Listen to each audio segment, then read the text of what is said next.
Because three is a magic number today, I would like to say that I'm very grateful, actually, that I've made it this far.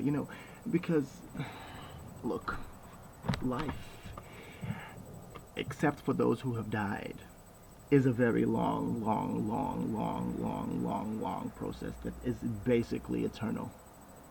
Come on, like it's basically eternal. Like we have an idea of what it is to be dead, but we have never experienced it.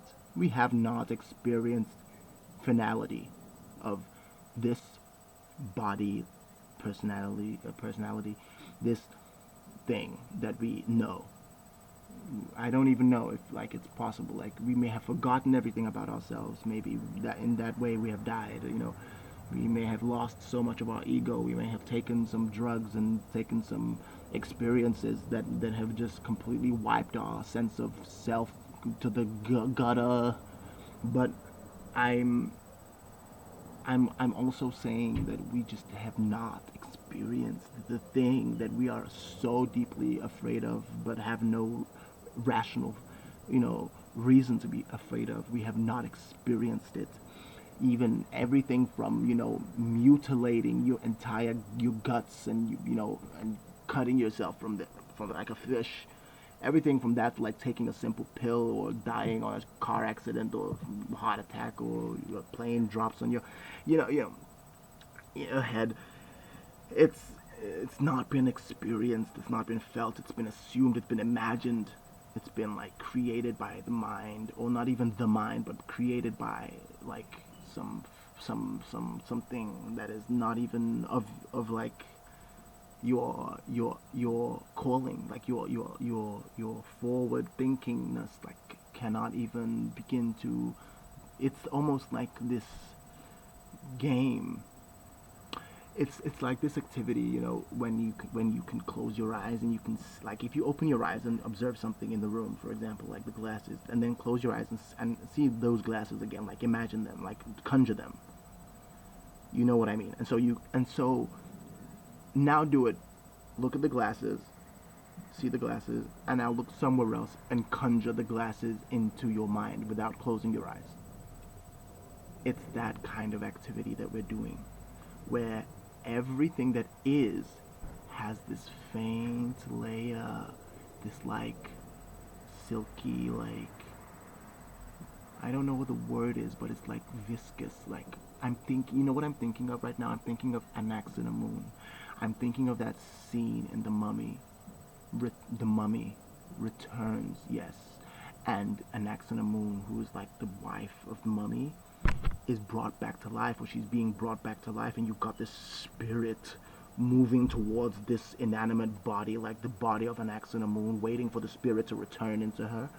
And like the spirit is all like viscous, like black and like see-through, kind of like like it's like like almost like this kind of fabric you would find on like those like women, the fabrics, and it's black and it's all like almost see-through-ish, but it's like that is the kind of quality in which we enrich, is a word I'll use, our experience of the physical.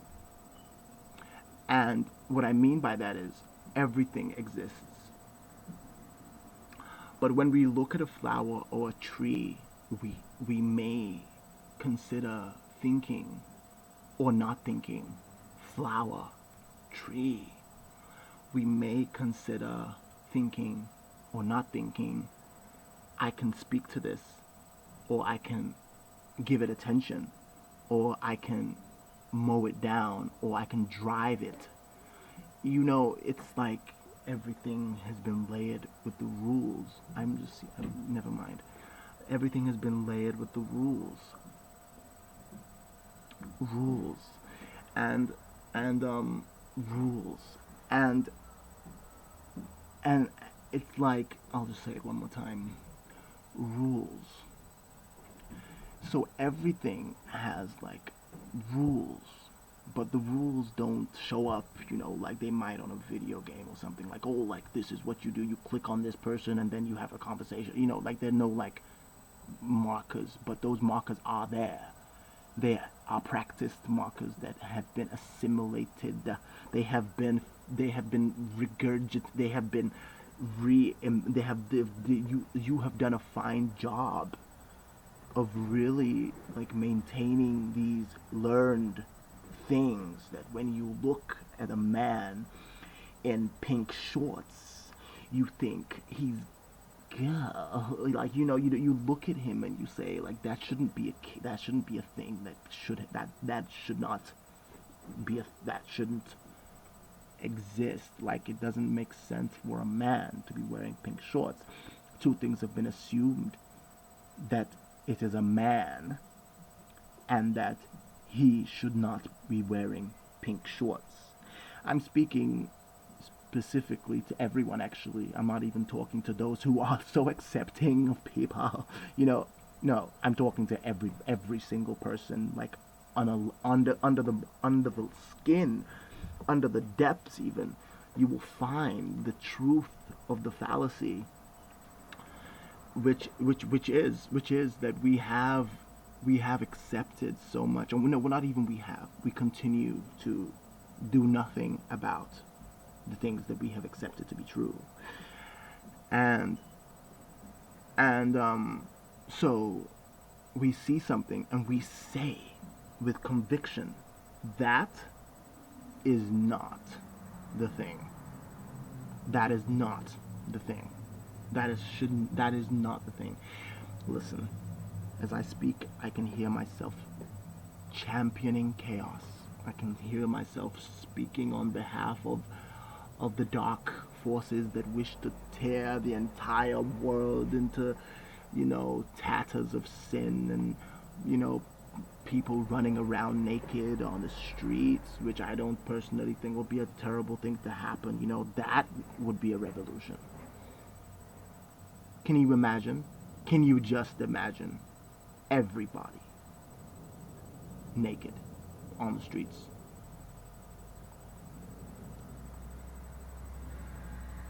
I mean, you know what I mean? Like it's just so, it's so, it's just so, you know, so that is what that is kind of what I want to, you know, experience, not even experience, but involve our minds in the becoming of, involve our minds in the becoming of great possibility of expansion. Not even expansion, but expansion. Not even expansion, but just fucking experience. What is it to be this? Like, what is it to be this? What is it to be it? What is it? I don't want to tear down our ideals because they are so vital to the fact that I'm using a computer, like, like the fact that I'm talking in the language I'm using right now, the fact that I have everything that I have, or don't have, or, whatever. Like, it's like we have created order from chaos. Chaos meaning almost nothing. Chaos meaning almost like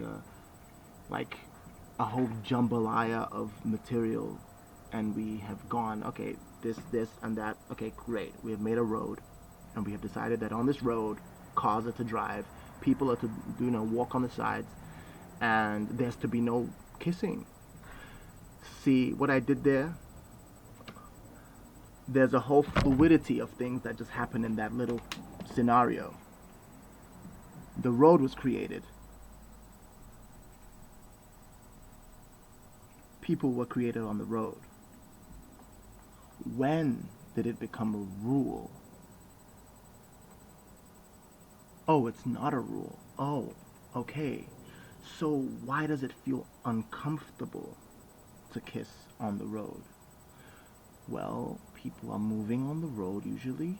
The road is kind of like, encouraging you to keep moving. where I don't just be gone from the road. Be gone. It's like this way or that way. You want to sit on the road? Are you insane? Are you insane?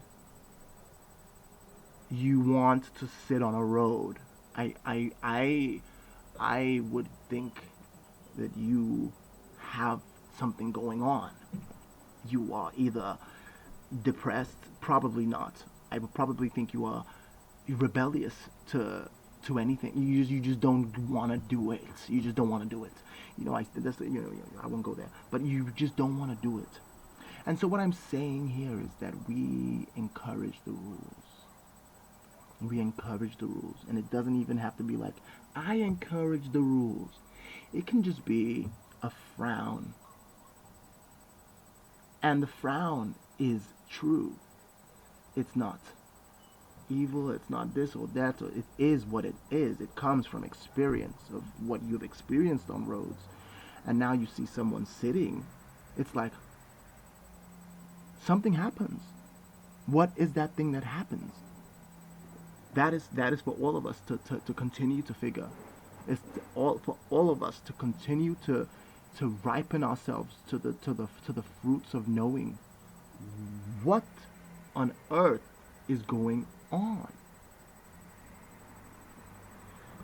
I would have stopped there if my hand was